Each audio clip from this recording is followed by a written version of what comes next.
Hello प्यारे दोस्तों, मैं राशिद अंसारी अब ले आए हैं कुछ एमसीक्यूज और अब आई थिंक ये कुछ ज़्यादा क्वेश्चंस हो जाएंगे। अब इसके बाद कोई नया वीडियो इसके लिए अब नहीं बनाया जाएगा। फिलहाल इसी से आप प्रैक्टिस करिए और यहीं से सारे क्वेश्चंस आने वाले हैं, तो आई होप चीज़ें आप क्लियर करेंगे। तो चलिए स्टार्ट करते हैं, कुछ और जो एमसीक्यू हम लाए हैं देखते हैं। तो क्वेश्चन नंबर फर्स्ट है, which condition must be present for an activity to be called business. Business कहने के लिए क्या मतलब कौन कौन सी शर्त है जो ज़रूरी है ना। तो उसमें अब सबसे पहला ऑप्शन आपको देखिए क्या उनसा आंसर हो जाएगा। तो आंसर आपका हो जाता है, कह रहा है सोशल वेलफेयर होना चाहिए, प्रॉफिट मोटिव होना चाहिए एंड कॉन्टिन्यूटी। तो option B is correct, right. आप क्या लगाएंगे? Option B. ओके, चलिए नेक्स्ट क्वेश्चन चलते हैं हम लोग। चलिए नेक्स्ट क्वेश्चन है, which of the following best distinguish the business from the profession. निम्न से कौन सा व्यवसाय को पेशे से सबसे बेहतर अलग करता है? तो बताइए, आपने पढ़ा होगा, प्रोफेशन भी पढ़ा होगा और बिजनेस भी पढ़ा होगा। तो दोनों में डिफरेंस क्या था? इकोनॉमिक एक्टिविटी था या रिक्वायरमेंट ऑफ क्वालिफिकेशन था, profit as a primary objective था, रेगुलर इनकम था। तो इसमें सबसे बेस्ट ऑप्शन जो आप चूज करेंगे, तो इसमें सबसे बेटर आपको क्वालिफिकेशन का भी है और एक हम कह सकते हैं इसके अंदर profit as a primary objective. तो देखा जाए तो सी ऑप्शन बेटर है, क्योंकि अगर बिजनेस की बात करें बिजनेस की, तो बिजनेस की जो प्राइमरी ऑब्जेक्टिव होता है वो प्रॉफिट अर्निंग होता है, राइट। लेकिन जो प्रोफेशन का प्राइमरी ऑब्जेक्टिव होता है वो सोशल होता है, मतलब सोसाइटी को या फिर क्या कहते हैं सर्विस मोटिव होता है। किसको? सोसाइटी के लिए। ठीक है, चलिए नेक्स्ट क्वेश्चन देख लीजिए। नेक्स्ट क्वेश्चन क्या है? क्वेश्चन नंबर 3 कह रहा है, sale of old household goods by a person is treated as. किसी व्यक्ति द्वारा पुराने घरेलू सामान की बिक्री मानी जाती है। बताइए, अगर हम आपके घर का सामान हम बेच रहे हैं तो क्या वो बिजनेस एक्टिविटी है या ट्रेड एक्टिविटी है या कैजुअल है या इकोनॉमिक एक्टिविटी है? तो इकोनॉमिक एक्टिविटी हो सकती है नहीं, क्योंकि इकोनॉमिक एक्टिविटी के अंदर आपने 3 तरीके से पढ़ा है, राइट। इकोनॉमिक एक्टिविटी आपकी बिजनेस के पार्ट है, तो हम ये कैजुअल एक्टिविटी करते हैं, ये रोज़ का नहीं होता है, रेगुलर नहीं होता, इसलिए ये कैजुअल कहलाएगा। इसको आकस्मिक गतिविधि के नाम से हम जानेंगे, राइट। चलिए नेक्स्ट क्वेश्चन देख लेते हैं हम लोग। Question number 4, which utility is created when raw materials are converted into finish goods. आपको बताना है कि कच्चे माल को तैयार माल में बदलने से कौन सी उपयोगिता उत्पन्न होती है। तो इसमें है टाइम यूटिलिटी होती है, प्लेस यूटिलिटी होती है, फॉर्म यूटिलिटी होती है। तो इसके अंदर हम क्या करते हैं? हम फॉर्म यूटिलिटी करते हैं, राइट। फॉर्म यूटिलिटी का मतलब है उसके आकार को चेंज कर देना, राइट। जैसे हमने क्या किया, मार्केट से आटा परचेस किया, आटे से क्या किया, बिस्किट बनाया, तो हमने क्या किया, इसको चेंज कर दिया ना। हाँ, तो ये होता है फॉर्म्स को चेंज करना, राइट। चलिए नेक्स्ट क्वेश्चन देख लेते हैं क्या है। चलिए next question number 5, right. Okay, which of the following risk arises due to the change in the demand and prices. अगर डिमांड और प्राइस में चेंजेस हो रहा है तो उसके इफेक्ट क्या पड़ेंगे? आप हिंदी में देख लीजिए, मांग और कीमतों में परिवर्तन से कौन सा जोखिम उत्पन्न होता है? तो ये नेचुरल नहीं होता ना। चलिए, इकोनॉमिक रिस्क हो सकता है, ह्यूमन रिस्क, फिजिकल रिस्क नहीं होगा। ह्यूमन रिस्क होने का मतलब है चोरी या कुछ ऐसा एक्टिविटीज़ करना, तो ये इकोनॉमिक एक्टिविटीज़ है, राइट। ऑप्शन आप बी लगाएंगे, तो इसमें क्या हो जाएगा, आर्थिक जोखिम, राइट। चलिए नेक्स्ट, ह्यूमन एक्टिविटीज़ से रिलेटेड होता है, मान ले कोई एम्प्लॉइज़ है वो चोरी वगैरह कर लिया ऑर्गेनाइजेशन के अंदर, जिसकी वजह से कुछ कमियां हुई, तो वो उसको हम कहते हैं। अच्छा, क्वेश्चन नंबर 6 देखना था ना, बहुत तेज हम लोग चले गए। क्वेश्चन नंबर 6 का है, हाँ यहाँ है, देखिए हो गया था। अच्छा, नेक्स्ट है, कह रहा है which activity create place activity. सही वीडियो आ रहा है? हाँ, चलिए, which activities create place utility. Place utility का मतलब है कि हमें कोई भी चीज़, अगर हमने अपने ये गोडाउन है, या मैन्युफैक्चरिंग सेंटर है, यहाँ पर हम प्रोडक्शन किए और हम कस्टमर के पास मतलब मार्केट के अंदर सामान भेजना चाह रहे हैं, जहाँ पर कई कस्टमर्स हैं, राइट। गोलू, मोलू, तोलू, सोलू, जितने भी कस्टमर्स हैं सारे यहाँ हैं। तो ये मार्केट हो गया। मार्केट पे सामान भेजने के लिए हमें क्या करना होता है सर, ट्रांसपोर्ट की ज़रूरत पड़ती है, राइट। तो ये प्लेस की कहीं ना कहीं बात करता है, तो दैट इज कॉल्ड ट्रांसपोर्ट ना। तो क्रिएट प्लेस यूटिलिटी ट्रांसपोर्ट का काम होता है। बात समझ में आ गई होगी? Yes sir. चलिए नेक्स्ट क्वेश्चन देख लेते हैं हम लोग। Question number 7। Yes, commerce mainly help. Commerce किस लिए होता है?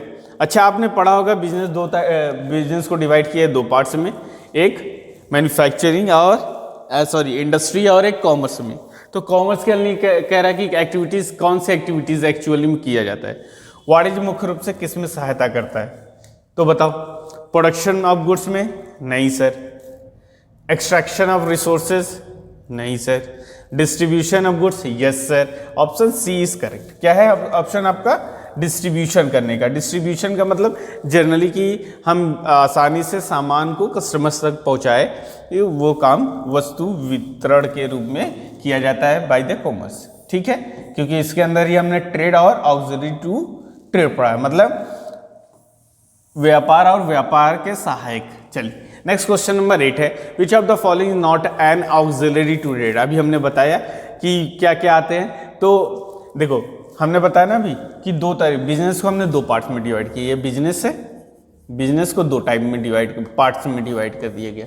एक इंडस्ट्री, इंडस्ट्री के अंदर क्या किया जाता है, सामान को बनाया जाता है। और दूसरे में होता है कॉमर्स। कॉमर्स का काम क्या है कि हर एक एक्टिविटीज़ प्रोवाइड करें जिससे हमारा बिजनेस आसानी से रन कर सके। तो इसके भी दो पार्ट्स कर दिए गए, एक ट्रेड के नाम से जिसे व्यापार कहते हैं। क्या कहते हैं? व्यापार। और दूसरा हमारा है ऑक्सिलरी टू ट्रेड ना, ये कहाँ गया, ऑक्सिलरी टू ट्रेड, जिसे सहायक व्यापार कहते हैं। क्या कहते हैं? सहायक व्यापार, ठीक है। तो व्यापार के सहायक कौन कौन से होते हैं? तो व्यापार के सहायक बैंकिंग भी होता है, इंश्योरेंस भी होता है, ट्रांसपोर्ट होता है, बट मैन्युफैक्चरिंग किसका पार्ट है? इंडस्ट्री का पार्ट है। I hope question answer clear हुए होंगे। ओके सर, चलिए नेक्स्ट चलते हैं हम लोग बच्चों। नेक्स्ट है question number 9, right. Uncertainty of profit is mainly due to. किसकी वजह से लाभ की अनिश्चितता मुख्य रूप से किस कारण होती है? लाभ अनिश्चित है, प्रॉफिट अनिश्चित है, क्यों? फिक्स सैलरी की वजह से? नहीं सर। कंपटीशन एंड रिस्क की वजह से? हाँ सर, हो सकता है। Qualification, government service? नहीं। तो ऑप्शन बी करेक्ट लग रहा है ना। तो आप प्रतिस्पर्धा और जोखिम की वजह से हमारी प्रॉफिट कम हो सकती है। चल नेक्स्ट है question number 10, which activity is economic in nature. Which activity is economic in nature. Economic nature का क्या मतलब होता है? जिसके बदले में हमें कुछ पैसा वगैरह मिलता रहता है, that is called economic activities, right. तो बताइए, बिना पुरस्कार मित्र की सहायता करना, ठीक है। धार्मिक उद्देश्य, कोचिंग संस्थान चलाना, अपने बच्चों को पढ़ाना। तो यहाँ पर कोचिंग संस्थान चलाना जिसकी वजह से हमें पैसा मिलता है, तो that is running A coaching institute. Correct answer है। ओके सर, चलिए नेक्स्ट देखते हैं हम लोग। क्वेश्चन नंबर 11 देखिए, विच industry deal with the extraction of natural resources. आपने इंडस्ट्री के भी पार्ट्स पढ़े हैं, उसके अंदर भी अलग अलग 3-4 तरीके की इंडस्ट्रीज आपने पढ़े होंगे ना। नहीं, 3 ही होता है, प्राइमरी, सेकेंडरी और टर्शरी। तो कह रहा है किसके अंदर हमने क्या किया है, जमीन से रिसोर्सेज को निकाला है। तो हम पढ़ते हैं प्राइमरी में, राइट। किसमें? प्राइमरी में। प्राइमरी में ही हम क्या करते हैं, 2 तरीके का होता है, एक्सट्रैक्शन होता है और एक होता है याद नहीं आ रहा, चलिए एक याद है ना, उसी से काम चला देते हैं अभी। चलिए नेक्स्ट है, which statement is incorrect recording business. कह रहे व्यवसाय संबंध में कौन सा कथन गलत है, बता दीजिए कौन सा कथन गलत है इसमें। कह रहा है कि पहला, इट इन्वॉल्व्स रिस्क, होता है सर। इट एम्स प्रॉफिट, ये भी होता है sir. It is an one time activity, नहीं सर ये तो नहीं। हमने पढ़ा है रेगुलर, क्या पढ़ा है हमने? रेगुलर एक्टिविटी होता है, कंटिन्यूटी होता है, मतलब बिजनेस कंटिन्यूटी चलता रहता है फ्यूचर में, इसलिए। ओके चलिए next. Okay sir, next question आप देख लीजिए। तो ऑप्शन आपका समझ में आ गया होगा, सी यस सर। चलिए next question number 13, which is carried with in the boundaries of a country. इसमें से कौन सी ट्रेड है जो with in boundary line of the countries चलता है। तो सर ये तो बड़ा आसान क्वेश्चन है। हाँ ठीक है, चलिए नेक्स्ट है, option D is correct. Okay next 14, business activities are different from the employment because business is. आपको बताना है बिजनेस एक्टिविटीज जो है वो डिफरेंट होता है एम्प्लॉयमेंट से। क्यों? Is legal, involve risk, is economic होता है, नीड्स स्किल होता है। चलिए बता दीजिए इसमें क्या है। वैध होता है, जोखिम शामिल करता है, आर्थिक होता है और कौशल की आवश्यकता होती है। तो ऑप्शन आप याद रखिएगा, जोखिम शामिल करता है। आपके व्यवसाय के अंदर रिस्क होता है लेकिन रोजगार के लिए कोई रिस्क नहीं होता है, ये याद रखिएगा। चलिए next question, question number 15, which utility is created by warehousing. अच्छा, वेयर हाउसिंग का मतलब है कि हम प्रोडक्शन करते हैं और प्रोडक्शन करने के बाद हमें क्या है, एक स्टोरेज चाहिए जहाँ पर हम सामान को रख सके ना। तो सामान को रखने के लिए हमें एक प्लेस चाहिए, उस प्लेस को हम क्या कहते हैं, वेयर हाउसिंग के नाम से जाने जाते हैं। जैसे गोदाम होता है, गोदाम है ना, मुंशी प्रेमचंद का गोदाम। चलिए हाँ, तो ये किस लिए होता है? तो सर ये टाइम यूटिलिटी का काम करता है कि हम प्रोडक्शन करेंगे और अब मार्केट में आसानी से सामान टाइमली पहुंचा पाए, इसलिए हम गोडाउन बना के रखते हैं कि हम ज़्यादा प्रोडक्शन करके रखे रहेंगे, जब भी नीड होगी तुरंत हम मार्केट में पहुंचा देंगे। चलिए ठीक है, which of the following is non economic activity. बताइए इसमें से कौन सा नॉन इकोनॉमिक है? सर इतना आसान ऑप्शन डी, राइट, चैरिटी नहीं है। नेक्स्ट है, ट्रेड रेफर्स टू। ट्रेड का क्या तात्पर्य है? वस्तुओं को उत्पादन नहीं सर। प्रोसेसिंग ऑफ गुड्स नहीं। Exchange of goods yes sir. Option C is correct. क्या है हमारा? ऑप्शन सी, मतलब वस्तुओं का विनिमय करना, वस्तुओं को आदान प्रदान करना, एक जगह से दूसरे या एक हाथ से दूसरे हाथ में पहुंचाना। Question number 18, which element is common in business. कौन सा एलिमेंट बिजनेस के लिए है? Which element is common in business, profession and employment. बताओ इसमें से कौन सा है? Sir option C, economic activity होती है तीनों, राइट ना। हाँ सर, तीनों इकोनॉमिक एक्टिविटी। चलिए नेक्स्ट देख लेते हैं हम लोग 19, विच of the following best explain business risk. Business risk को कौन बेस्ट एक्सप्लेन कर रहा है? इसमें यह निम्न से कौन सा व्यवसायिक जोखिम को सबसे अच्छे रूप में दर्शाता है? बता दीजिए। गारंटीड इनकम, तो यहाँ तो रिस्क ही नहीं है सर। फिक्स डिमांड, ये भी नहीं है। पॉसिबिलिटी ऑफ लॉसेस, हो सकता है। गवर्नमेंट जॉब से क्या मतलब है sir? Option C is correct ना। तो यहाँ पर हानि की संभावना हो सकती है, तो दैट इज ओके। नेक्स्ट है आपका, ओह सॉरी, नेक्स्ट क्वेश्चन आपका है ये दिस वन। कह रहा है बिजनेस एक्टिविटीज आर अंडरटेकन। जो बिजनेस एक्टिविटीज है आर अंडरटेकन टू सेटिस्फाइड, किस को सेटिस्फाइड करने के लिए होता है? रिलीजियस नीड्स को, पर्सनल इमोशन को, ह्यूमन वांट्स को, थ्रू गुड्स एंड सर्विसेज या पॉलिटिकल। तो sir option C is correct ना। ऑप्शन चैप्टर 2 का कुछ और क्वेश्चन है। Forms of business organisation. पहला, what is the primary distinction between a general partnership and a limited partnership.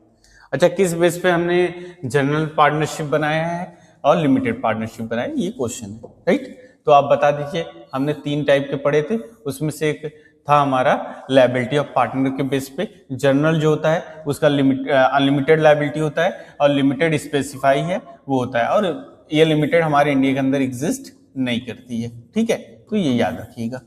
चलिए नेक्स्ट क्वेश्चन देख लेते हैं हम लोग। कह रहे निम्न से कौन सा साझेदार, अच्छा ये सॉरी नेक्स्ट क्वेश्चन है क्वेश्चन नंबर 2, ये अ company can be wound up by, कैसे हो सकता है?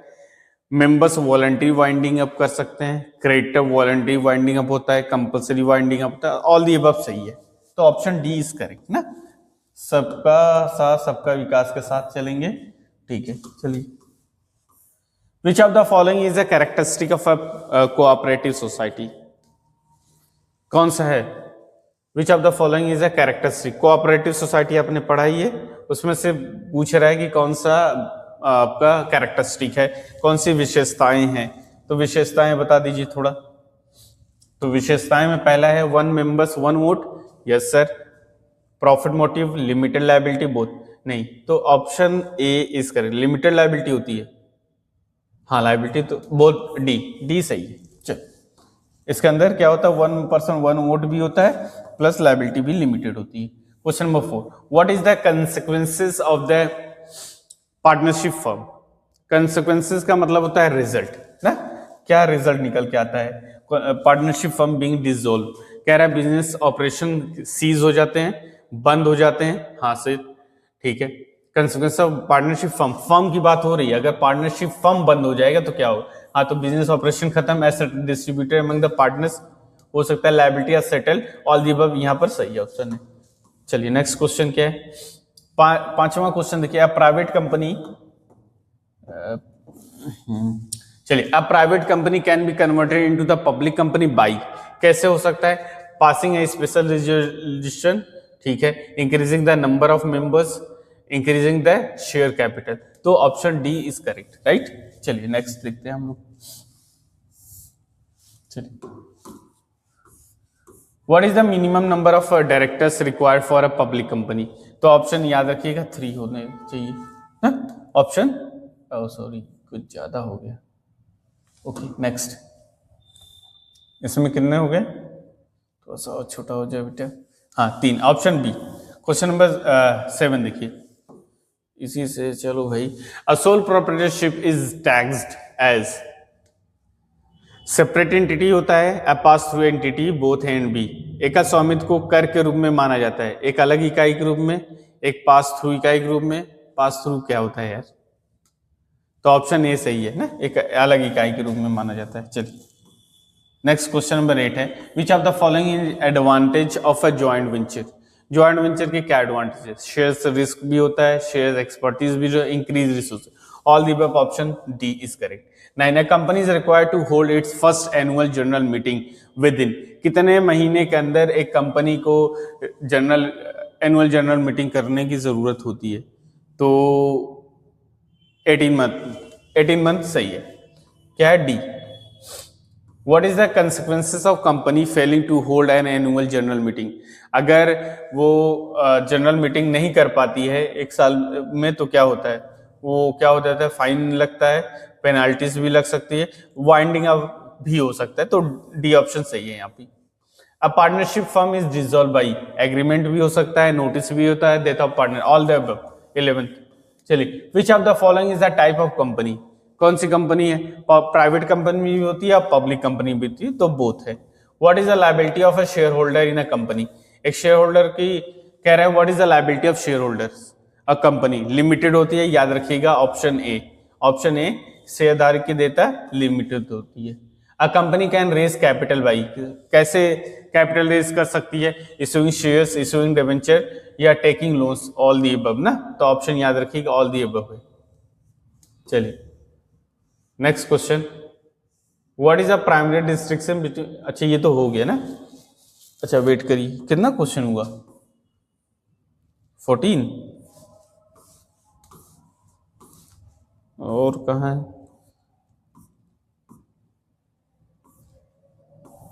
9 10 11 12 एंड 13, हाँ जी ये देखिए, a company can raise capital, तो ये ऑल दी अबव हो गया, ठीक है।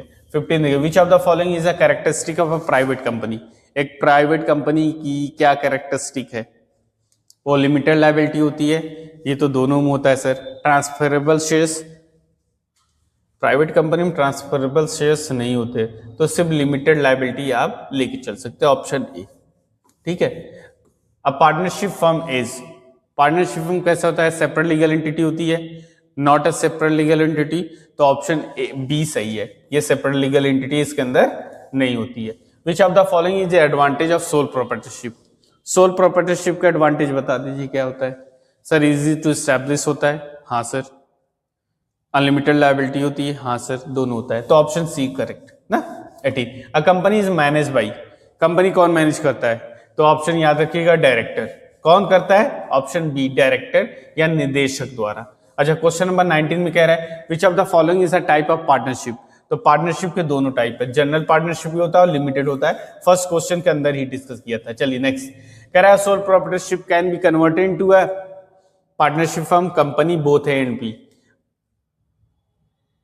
देखिए पहले तो ये सीक्वेंस है, पहले पार्टनरशिप में कन्वर्ट हो सकते हो या कंपनी, दोनों में हो सकता है, तो ऑप्शन सी इज करेक्ट। अच्छा नेक्स्ट क्वेश्चन, थोड़ा सा वेट करेंगे आप।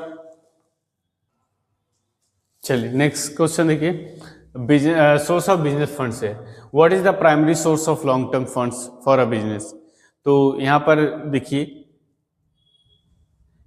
एक ऑप्शन ऑल दी अबव होनी चाहिए थी, सॉरी ऑप्शंस में याद रखिएगा यहाँ ऑल दी अबव होना चाहिए, ऑल दी अबव, क्योंकि ये सारे हो सकते हैं ना, तो हमारा ई ऑप्शन हम लेके चलते हैं कि ऑल दी अबव हो जाएगा। चलिए नेक्स्ट क्वेश्चन क्या है ना, चलिए नेक्स्ट क्वेश्चन है आपका, which of the following is a characteristic of equity shares. कौन सा कैरेक्टरिस्टिक ऑफ इक्विटी शेयर्स है, जल्दी बताइएगा। Fix which of the following equity shares का ना वोटिंग राइट्स होते हैं इसके अंदर ना, फिक्स रिटर्न नहीं होते हैं। आप जनरली आप याद रखिए जब भी सिर्फ शेयर्स की बात और यहाँ इक्विटी शेयर्स का है तो वोटिंग राइट्स ना, रिडीमेबल भी नहीं होते, तो ऑप्शन बी इज करेक्ट। क्या होता है, ऑप्शन बी, याद रखेंगे आप। चलिए ठीक है, ओके नेक्स्ट क्वेश्चन कह रहा है what is the main advantage of using retain earning.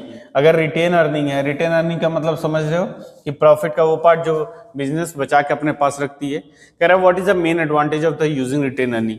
तो नो कॉस्ट ऑफ कैपिटल होता है, नो डिल्यूशन ऑफ कंट्रोल होता है, बोथ नियंत्रण कोई पतला नहीं होना। चलिए तो यहाँ पर ऑप्शन सी, मतलब न तो आपको इसके बदले में कोई रिटर्न देना है, न तो आप क्या कर रहे हो कि मालिकाना हक डिस्ट्रीब्यूट कर रहे हो, तो इसमें option C is correct, right. चलिए next fourth, which of the following is a type of short term financing.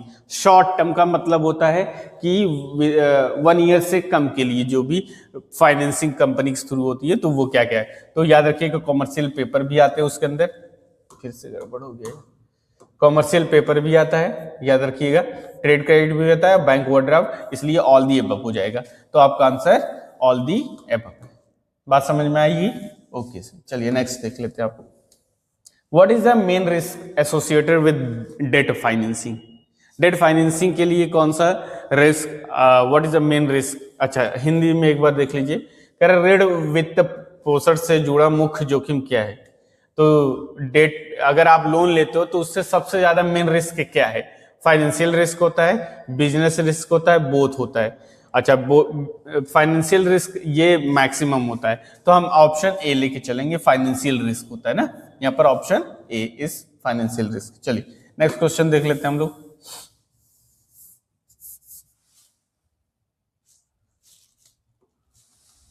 चलिए नेक्स्ट क्वेश्चन देखिए, नेक्स्ट क्वेश्चन है which of the following is the characteristic of preference shares. Preference shares के characteristic को बताना, निम्नलिखित में से कौन सा पूर्ववर्ती शेयर्स की विशेषताएं हैं। तो इसका वोटिंग राइट्स नहीं होते हैं, फिक्स डिविडेंड होता है, रिडीमेबल भी हो सकता है। तो यहाँ पर ये गलत ऑप्शन, इसको हम मान लेंगे, इसके मान लीजिए बी एन सी ना, option B and C correct हो जाएगा, डी ठीक है, बी एन सी इसको मान लीजिए। चलिए next question, question number 7, what is the main advantage of using debt financing. अगर डेट फाइनेंसिंग मतलब डेट फाइनेंसिंग का मतलब होता है डिबेंचर से, अगर डिबेंचर आप यूज कर रहे हो तो उसका क्या बेनिफिट होता है, राइट। तो डिबेंचर को पूछा जा रहा है, तो इसका बेनिफिट होता है हमें टैक्स बेनिफिट होता है, नियर डिल्यूशन, तो option C is correct, right. तो ऑप्शन सी लेके चलेंगे, यहां पर आपका सही होगा। चलिए next, which of the following is a source of internal financing. Internal financing आंतरिक वित्त पोषण का स्रोत कौन सा है, बता दो जल्दी। तो रिटेन अर्निंग होती है, राइट। हाँ तो ऑप्शन ए इज करेक्ट, क्या है हमारा ऑप्शन ए, राइट। चलिए नेक्स्ट क्वेश्चन देख लेते हैं हम लोग। Question 9, what is the main disadvantage of using equity financing. Equity financing के यूज करने का क्या फायदे हैं। ये साइड नहीं आएगा क्या यार, हाँ चलिए ये एकदम करेक्ट है। चलिए कह रहा है what is the main disadvantage of using equity financing. तो इससे क्या होता है, डिसोल्यूशन ऑफ कंट्रोल हो जाता है ना, और हाई कॉस्ट ऑफ कैपिटल होता है। तो बोथ ए सी, अब ऑप्शन सी लगाइएगा, ठीक है। 10, क्वेश्चन नंबर 10 देखिए क्या है, कह रहा है which of the following is the type of long term financing. Long term financing के लिए कौन कौन सा होगा? तो आप अभी ऑप्शन में आप ए लेके चलिएगा और कुछ नहीं, राइट। चलिए नेक्स्ट क्वेश्चन।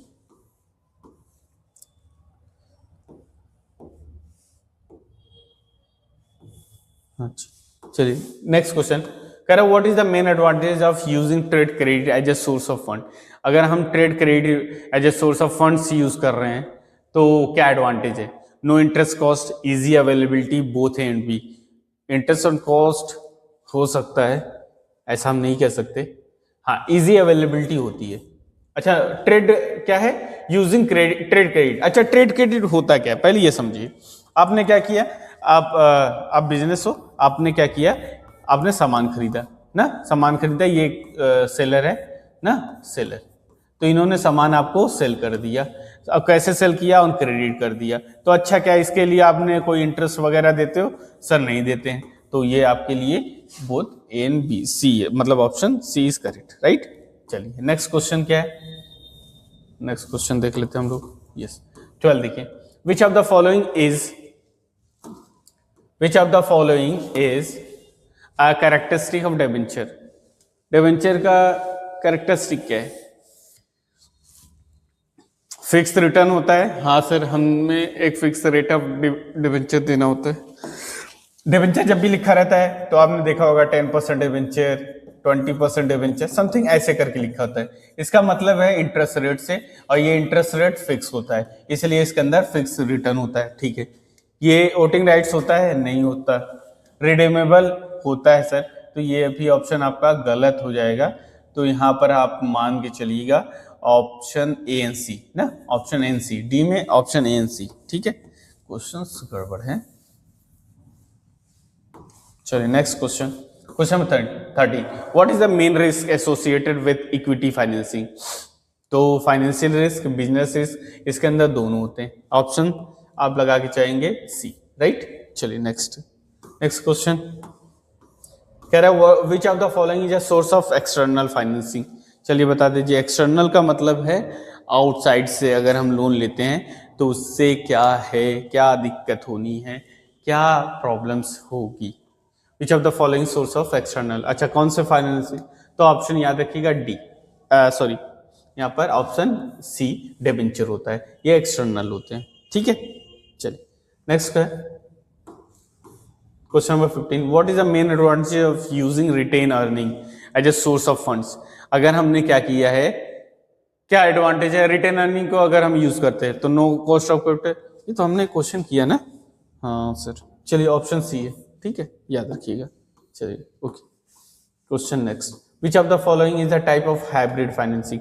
हाइब्रिड फाइनेंसिंग क्या होता है? हाइब्रिड फाइनेंसिंग का मतलब 1+1 करके 2 बनाना, मतलब कि जनरली प्रेफरेंस शेयर को कहते हैं। ये एक्चुअली में इक्विटी शेयर्स जो होते हैं, इक्विटी शेयर्स प्लस डिवेंचर की कुछ क्वालिटी को लेकर इसको बनाया गया है ना, इसके अच्छाई को मिलाकर प्रेफरेंस शेयर्स को तैयार किया गया है, इसलिए इसको हम कहते हैं हाइब्रिड सिक्योरिटी। चलिए समझ में आ गया होगा, ठीक है सर। चलिए next question, what is the main disadvantage of using debt financing. अगर हम डेट फाइनेंसिंग यूज कर रहे हैं तो इसका क्या बेनिफिट होगा? डिसएडवांटेज चाहिए ना, हाँ। फाइनेंशियल रिस्क है, हाई कॉस्ट ऑफ कैपिटल नहीं, ऑप्शन ए सही है, यहां पर ऑप्शन ए लेके चलेंगे आप, ठीक है ओके। नेक्स्ट है which of the following is the characteristic of equity shares. अच्छा, इक्विटी शेयर्स के क्या बेनिफिट है, क्या कैरेक्टरिस्टिक है, बता दो। फिक्स रिटर्न होता है? नहीं सर। वोटिंग राइट्स होती है? Yes sir. रिडीमेबल नहीं होता है, तो ऑप्शन बी। बार बार क्वेश्चन रिपीट है, गड़बड़ है मामला। चलिए next 19, what is the main advantage of using equity financing. अगर आप इक्विटी शेयर्स के थ्रू पैसा रेज करते हो मार्केट से तो उसका क्या इफेक्ट है? फाइनेंशियल रिस्क नहीं होता, गलत है। No dissolution, none the above, option D याद रखिएगा, नॉन दी अबव। इसमें लाभ पूछा है ना, फाइनेंशियल रिस्क होता है, डिसोल्यूशन भी होता है, डिल्यूशन भी होता है, तो ये ऑप्शन नहीं होगा, ठीक है। तो ऑप्शन डी इज करेक्ट। चलिए next, which of the following is source of short term financing. अरे ये सारा चीज बता दिए, क्वेश्चन रिपीट है। चलो ऑप्शन डी इसके अंदर भी है, तो याद रखिएगा। चलिए अभी अच्छा देखिए, सब कुछ ठीक चल रहा है? हाँ सर। चलिए इंटरनल ट्रेड से कुछ क्वेश्चन है आपके कि what is the main characteristic of wholesale trade. Characteristic बताना है कि थोक व्यापार की क्या विशेषताएं होती है। Sale of goods final consumers, sale of goods to retailer, sale of goods in small quantities, all the above. तो ये क्या करते हैं, कंज्यूमर को सेल करते हैं? नहीं, ये तो सिर्फ रिटेलर को सेल करते हैं, राइट, ऑप्शन बी ना। तो ये ऑप्शन बी खुदरा विक्रेताओं को माल की बिक्री करता है, याद रहेगा। ओके चलिए नेक्स्ट क्वेश्चन से, विच of the following is an example of internal trade. निम्न में से कौन सा आंतरिक व्यापार का उदाहरण है, बताइए। Exporting goods, sir export import तो आता ही नहीं, ठीक है, तो ऑप्शन सी सही लग रहा है। हाँ वेरी गुड, चलिए सी, मतलब कि देश के भीतर माल की बिक्री करना ना। चलिए third, what is the main function of a wholesaler. Wholesaler के क्या फंक्शन होते हैं बता दो। कह रहा है to sell goods to final consumer, नहीं होता। To sell the goods to retailer और टू प्रोड्यूस गुड्स, नहीं। तो ऑप्शन आपका यहाँ पर कौन सा है, बी इज करेक्ट ना। माल का उत्पादन करना, खुदरा विक्रेताओं को माल बेचना। चलिए next question, which of the following is a type of retail trade. इसमें से रिटेल ट्रेड का पूछा है, तो इनहेरेंट ये भी आपने पढ़ा है, इंटीरेंट खुदरा विक्रेता और फिक्स शॉप खुदरा, तो दोनों तरीके के होते हैं ना। तो option B C correct, right. चलिए नेक्स्ट क्वेश्चन आपका 5 है, what is the main advantage of retail trade. कह रहा है कन्वीनियंस टू कस्टमर होता है, हायर प्रॉफिट मार्जिन होता है, बोथ। हाँ तो यहाँ पर ऑप्शन बी लेके चलेंगे आप लोग, C, both A and B, yes okay sir. Next question number आपका 6 है, which of the following example of retail trade. Retail trade के एग्जांपल बताइए क्या होता है। कह रहे which of the following is example of a retail trade. Retail trade क्या करता है, सेलिंग गुड्स टू होलसेलर होता है। आप लोग बताइए निम्न में से कौन सा खुदरा व्यापार का उदाहरण।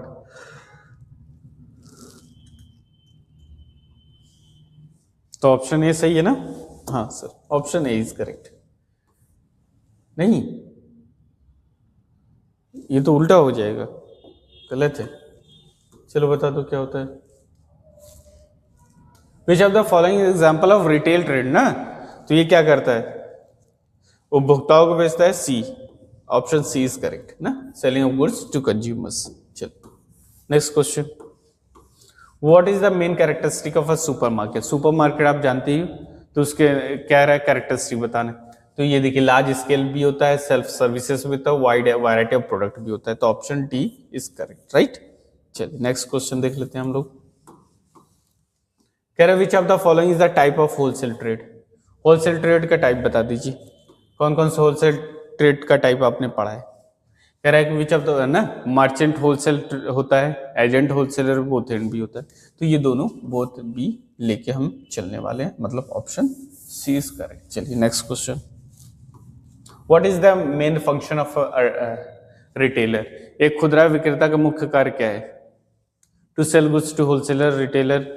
ये तो ऑप्शन क्वेश्चन रिपीटेड है यार, सी यहाँ पर ऑप्शन होगा ना, इसका ऑप्शन सी हो जाएगा। चलिए next, which of the following example of wholesale trade.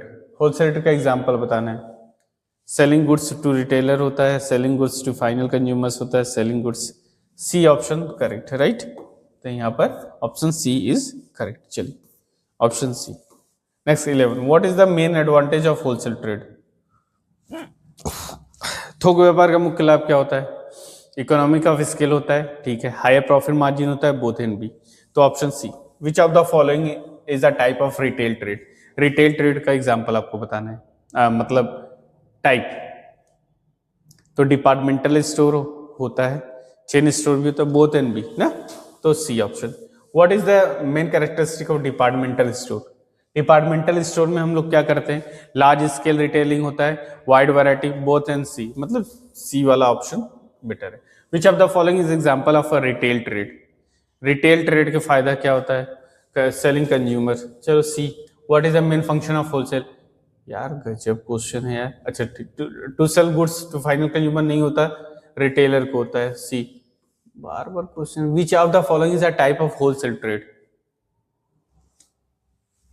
Merchant wholesaler, agent wholesaler, both and C. चलो option C, what is the main advantage of retail trade? Both. Which of the following example of wholesale trade? हद है यार। What is the main characteristic of supermarket? All the above. Which of the following is type of retail? तो both A, यहां पर भी option C आपका होगा। International trade से कुछ क्वेश्चन है। What is the main objective of international trade? To maximize exports होता है, टू मिनिमाइज इंपोर्ट्स होता है, to achieve the favourable balance of trade होता है, ऑल दी अबव होता है। क्या होता है?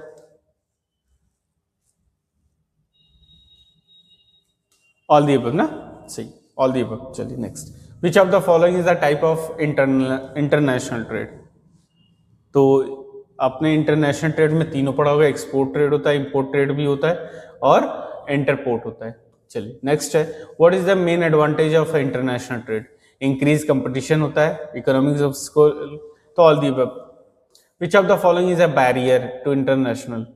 तो इसके अंदर ये ऑल दी अबव भी होगा ना, ये तीनों टाइप के ट्रेड का बैरियर होता है। ठीक है, शुल्क भी होता है, कुछ कोटा फी फिक्स किया जाता है और कुछ रेस्ट्रिक्शंस भी लगा के रखा जाता है। What is the main purpose of the world trade organization? WTO का क्या मेन पर्पस है? To promote international trade, correct है। रेगुलेट इंटरनेशनल ट्रेड, ठीक है। टू रिजॉल्व ट्रेड डिस्प्यूट, ठीक है। तो option D is correct, right. चलिए, which of the following is a type of trade agreement? कौन सा ट्रेड एग्रीमेंट का पार्ट है? फ्री ट्रेड एग्रीमेंट भी हो सकता है, कस्टम यूनियन भी हो सकता है, कॉमन मार्केट भी हो सकता है, तो ऑल दी अबव यहाँ भी सही है। ठीक है, चलिए, what is the main benefit of free trade agreement? Increase trade, reduce tariff, increase investment, all the above correct ना। Which of the following example of regional trade agreement? Regional trade का क्या, which of the following example ना, तो regional trade agreement पूछ रहा है,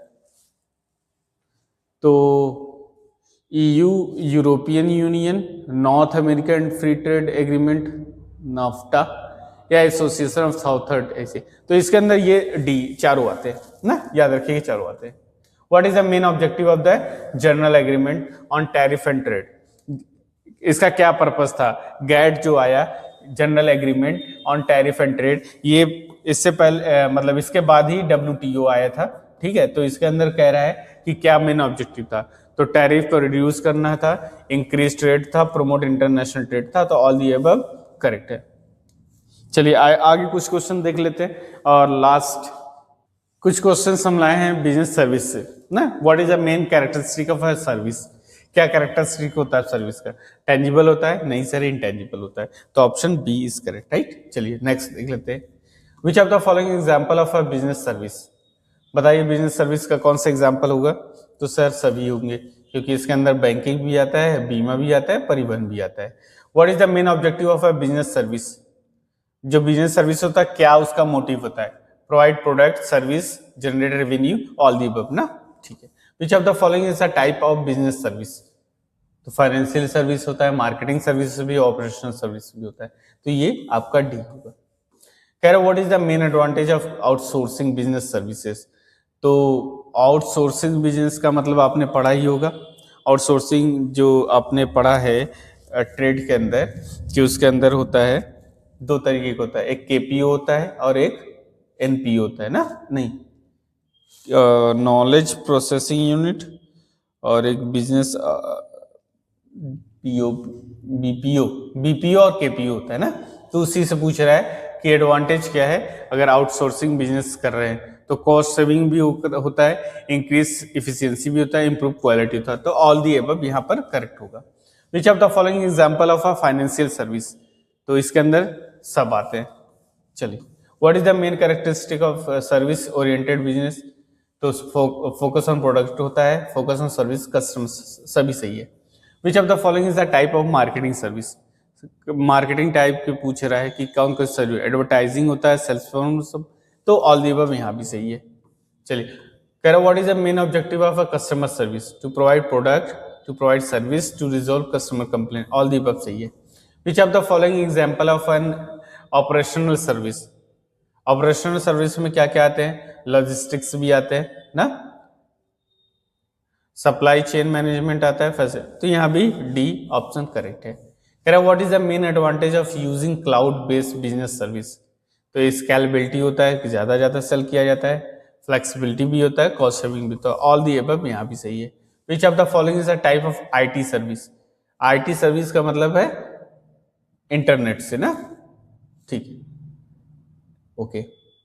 software development होता है, नेटवर्क मैनेजमेंट होता है, साइबर सिक्योरिटी भी होता है, तो ऑल दी अबव यहाँ भी है। कह रहा what is the main objective of a business process outsourcing, BPO यहाँ आ गया, तो यहाँ भी ऑप्शन डी है, ठीक है। नेक्स्ट है which of the following example of the knowledge process KPU, data entry, research analysis, software development, all the above ना।